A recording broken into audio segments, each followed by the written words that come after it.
Hello दोस्तों, मैं धनंजय गुप्ता आपका स्वागत करता हूँ आज एक नई वीडियो। आज के इस वीडियो में हम क्लास 11th केमिस्ट्री की एक इम्पॉर्टेंट टॉपिक को डिस्कस करेंगे। आज के इस वीडियो की हमारी टॉपिक है अतिव्यापन की अवधारणा। तो चलिए बिना समय गवाए आज की इस वीडियो को स्टार्ट करते हैं। संयोजकता आबंध सिद्धांत, जिसके बारे में मैंने आपको पिछले वीडियो में बहुत ही विस्तृत रूप से समझाया है, जिसका लिंक मैंने इस वीडियो के डिस्क्रिप्शन बॉक्स में भी दिया है, ताकि यदि आप वीडियो नहीं देखें तो उस वीडियो को भी देख सकते हैं। तो संयोजकता आबंध सिद्धांत के अनुसार परमाणुओं के मध्य सहसंयोजक आबंध उनके परमाणु ऑर्बिटलों के अतिव्यापन से बनते हैं। बात को एक एग्जाम्पल से मैं समझाने की कोशिश करता हूँ। तो यहाँ पे दो परमाणु हैं, दोनों ही हाइड्रोजन परमाणु हैं, और आप देख रहे हैं दोनों हाइड्रोजन परमाणु अभी एक दूसरे से दूर हैं। तो दूर होने की अवस्था में इनके मध्य सहसंयोजक आबंध नहीं होगा।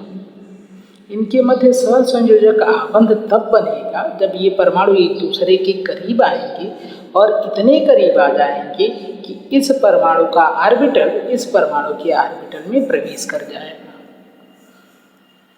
तो मान लीजिए कि ये दोनों ही परमाणु एक दूसरे के बहुत करीब आ गए हैं, इतने करीब आ गए हैं कि एक परमाणु का ऑर्बिटल दूसरे परमाणु के ऑर्बिटल में प्रवेश कर गया है। तो इस वजह से अब इन दोनों परमाणुओं के मध्य सहसंयोजक आबंध का निर्माण हो गया। जो ऑर्बिटल आप देख रहे हैं कि इस परमाणु का ऑर्बिटल और इस परमाणु का ऑर्बिटल दोनों एक दूसरे में प्रवेश कर गए हैं, इसी को हम लोग कहते हैं कि परमाणु ऑर्बिटलों के मध्य अतिव्यापन हुआ है। और आप देख रहे हैं कि अतिव्यापन के बाद इस हाइड्रोजन परमाणु के 1s का एक इलेक्ट्रॉन और इस परमाणु का एक इलेक्ट्रॉन दोनों मिलकर इस हिस्से में आकर इलेक्ट्रॉन युग्म का निर्माण कर रहे हैं। तो आपको ध्यान रखना है कि जब दो परमाणु एक दूसरे के करीब आते हैं, दोनों के परमाणु ऑर्बिटल आपस में अतिव्यापन करते हैं और अतिव्यापन के बाद दोनों ही ऑर्बिटलों के अयुग्मित इलेक्ट्रॉन मिलकर एक इलेक्ट्रॉन युग्म बनाते हैं, तो दोनों परमाणुओं के मध्य सहसंयोजक आबंध का निर्माण होता है। तो यहाँ पे इलेक्ट्रॉन पेयर भी हो गया है और इस वजह से इन दोनों परमाणुओं के मध्य सहसंयोजक आबंध का निर्माण हुआ है। उम्मीद है ये पॉइंट आपको समझ में आ गया। तो चलिए अगले पॉइंट को समझते हैं। परमाणु ऑर्बिटलों के अतिव्यापन से सहसंयोजक आबंध बनने की कुछ प्रमुख शर्तें निम्नलिखित हैं। तो ऐसा भी नहीं है, कहने का मतलब इसका क्या है कि ऐसा भी नहीं है कि जब भी किसी भी प्रकार का अतिव्यापन होगा तो सहसंयोजक आबंध बनेगा ही बनेगा। कुछ विशेष कंडीशन होती है जिसमें सहसंयोजक आबंध बनते हैं, और यदि इन विशेष कंडीशन का पालन नहीं किया गया तो अतिव्यापन के बाद भी सहसंयोजक आबंध नहीं बनेंगे। क्या कंडीशन है? तो नंबर 1, परमाणु ऑर्बिटलों के संयोजी कोश में उपस्थित ऐसे परमाणु कक्षक, जिनको कक्षक को इंग्लिश में ऑर्बिटल कहते हैं, तो हम कह सकते हैं परमाणु कक्षक या कह सकते हैं परमाणु ऑर्बिटल, जिनमें अयुग्मित इलेक्ट्रॉन होते हैं, अतिव्यापन करके सहसंयोजक आबंध बनाते हैं। इस पॉइंट को मैं समझाता हूँ ताकि ये आपको माइंड में बिल्कुल फिट हो जाए। तो देखिए, यहाँ पर हमने दो हाइड्रोजन परमाणुओं को उदाहरण के रूप में लिया है। इस हाइड्रोजन परमाणु के 1s ऑर्बिटल में एक इलेक्ट्रॉन है और इस हाइड्रोजन परमाणु के भी 1s ऑर्बिटल में एक इलेक्ट्रॉन है। एक इलेक्ट्रॉन होने को हम कहते हैं कि ऑर्बिटल में अयुग्मित इलेक्ट्रॉन है। आप जानते हैं कि एक ऑर्बिटल में 2 इलेक्ट्रॉन रह सकते हैं, और यदि ऑर्बिटल में 2 इलेक्ट्रॉन रहेंगे तो हम कहेंगे ऑर्बिटल में युग्मित इलेक्ट्रॉन है। तो इसको हम आधा भरा ऑर्बिटल कह सकते हैं या फिर अयुग्मित इलेक्ट्रॉन युक्त ऑर्बिटल कह सकते हैं। तो ये दो परमाणु हैं जिनके ऑर्बिटलों में अयुग्मित इलेक्ट्रॉन है, और ये दोनों परमाणु यदि करीब आके अतिव्यापन करेंगे तो इस अतिव्यापन से सहसंयोजक आबंध बनेगा, और जो दोनों के अयुग्मित इलेक्ट्रॉन हैं वो इलेक्ट्रॉन युग्म का निर्माण करते हैं। यदि ऐसा होता कि किसी एक ऑर्बिटल में, किसी एक परमाणु के ऑर्बिटल में इलेक्ट्रॉन नहीं होते और दूसरे परमाणु के ऑर्बिटल में अयुग्मित इलेक्ट्रॉन होता और ये दो ऑर्बिटल आकर अतिव्यापन भी कर लेते तो सहसंयोजक आबंध नहीं बन पाता, क्योंकि यहाँ पर इलेक्ट्रॉन युग्म का निर्माण नहीं हो पाता। या फिर यदि ऐसा हो कि एक परमाणु ऑर्बिटल में युग्मित इलेक्ट्रॉन है और दूसरे परमाणु ऑर्बिटल में कोई इलेक्ट्रॉन नहीं है, तो भी अतिव्यापन से सहसंयोजक आबंध का निर्माण नहीं हो। तो सहसंयोजक आबंध निर्माण के लिए यह बहुत ही आवश्यक है कि जो परमाणु ऑर्बिटल आपस में अतिव्यापन कर रहे हैं उन दोनों ही परमाणु ऑर्बिटलों में अयुग्मित इलेक्ट्रॉन उपस्थित हो। उम्मीद है पॉइंट आपको क्लियर है। चलिए दूसरे पॉइंट को समझते हैं। अतिव्यापन में भाग लेने वाले ऑर्बिटलों में उपस्थित इलेक्ट्रॉनों का चक्रण विपरीत होने पर ही सहसंयोजक आबंध बनता है। जैसे अभी मैंने आपको हाइड्रोजन के उदाहरण से समझाया कि देखिए ये हाइड्रोजन परमाणु अभी तो एक दूसरे से दूर हैं, इनके बीच अतिव्यापन नहीं हुआ है। अगर अतिव्यापन नहीं हुआ है तो अभी सहसंयोजक आबंध भी नहीं बना है। पहली कंडीशन हमको ये ध्यान रखनी है कि इनके अतिव्यापन से तभी सहसंयोजक आबंध बनेगा जब दोनों हाइड्रोजन परमाणुओं के ऑर्बिटलों में अयुग्मित इलेक्ट्रॉन उपस्थित हो।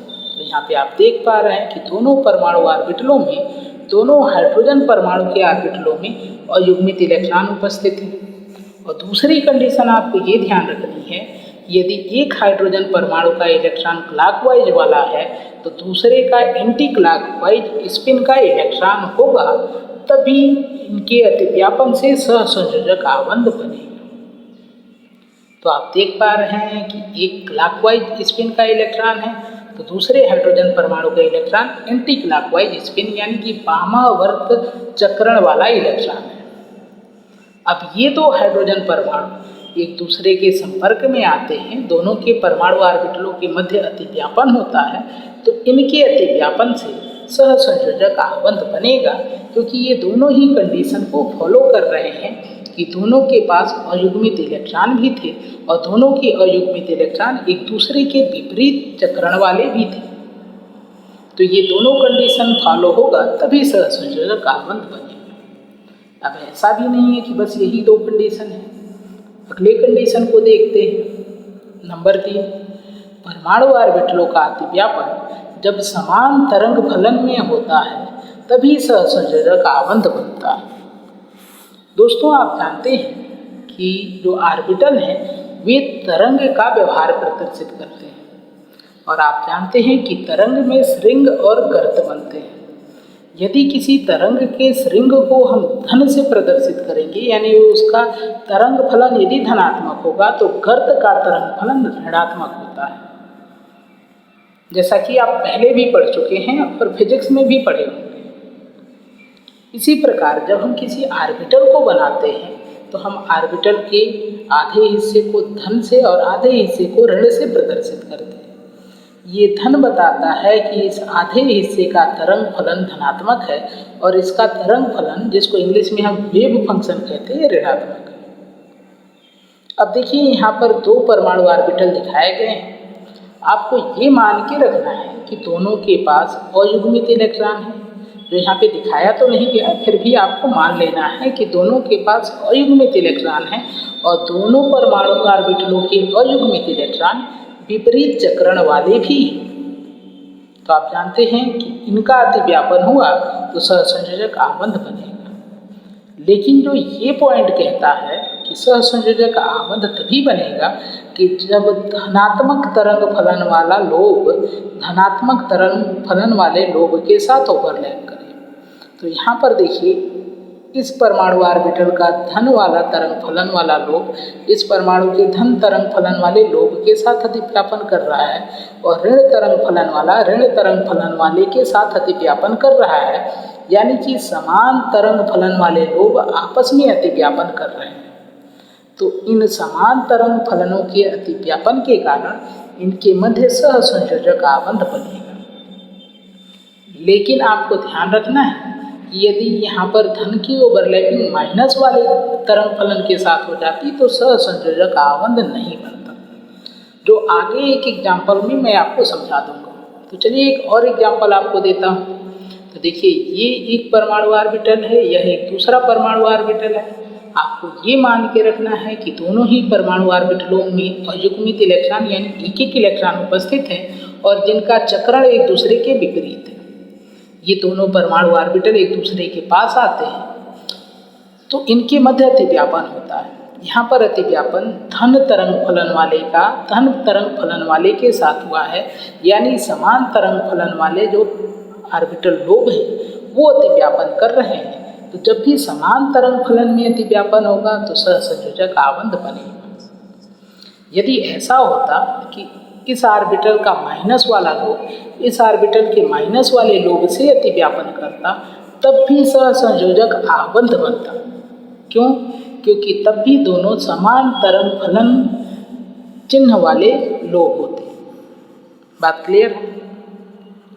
लेकिन यदि ऐसा हो जाए कि एक परमाणु ऑर्बिटल का माइनस वाला लोब दूसरे के धन तरंग फलन वाले लोब में अतिव्यापित हो जाए तो देखिए यहाँ पर जो अतिव्यापन हुआ है माइनस का धन के साथ अतिव्यापन हुआ है, इस अतिव्यापन से सहसंयोजक आबंध नहीं बनेगा क्योंकि दोनों के तरंग फलन जो अतिव्यापित होने वाले ऑर्बिटल के लोब हैं दोनों के तरंग फलन समान नहीं। तो जब समान नहीं होंगे तो सहसंयोजक आबंध नहीं बनेगा। तो तभी सहसंयोजक आबंध बनेगा जब दोनों के तरंग फलन जो ऑर्बिटल अतिव्यापित हो रहे हैं उनके तरंग फलन समान। यहाँ पर भी आप देख सकते हैं एक धन का एक ऋण के साथ ओवरलैपिंग हुआ है, तो इस ओवरलैपिंग या अतिव्यापन से भी सहसंयोजक आबंध नहीं बनेगा। एक थोड़ा अलग कंडीशन में आपको दिखाता हूँ। देखिए यदि इस प्रकार का अतिव्यापन हो जाए तो इससे भी सहसंयोजक आबंध नहीं बनेगा। अब क्वेश्चन है ऐसा क्यों? तो आप जानते हैं कि समान तरंग फलन के मध्य जो अतिव्यापन होता है उसी से सहसंयोजक आबंध बनते हैं। तो यहाँ पे आप अतिव्यापन के आधे हिस्से को देखें तो ये माइनस और माइनस वाले लोब के बीच हुआ है, तो यह तो सहसंयोजक आबंध बनाना चाहेगा, लेकिन जो नीचे वाला आधा अतिव्यापन है वो धन वाले लोब और ऋण वाले लोब के मध्य हुआ है, यानी कि विपरीत तरंग फलन चिन्ह वाले ऑर्बिटलों के मध्य हुआ है। तो नीचे वाला जो अतिव्यापन का भाग है यह आबंध बनने का विरोध करेगा।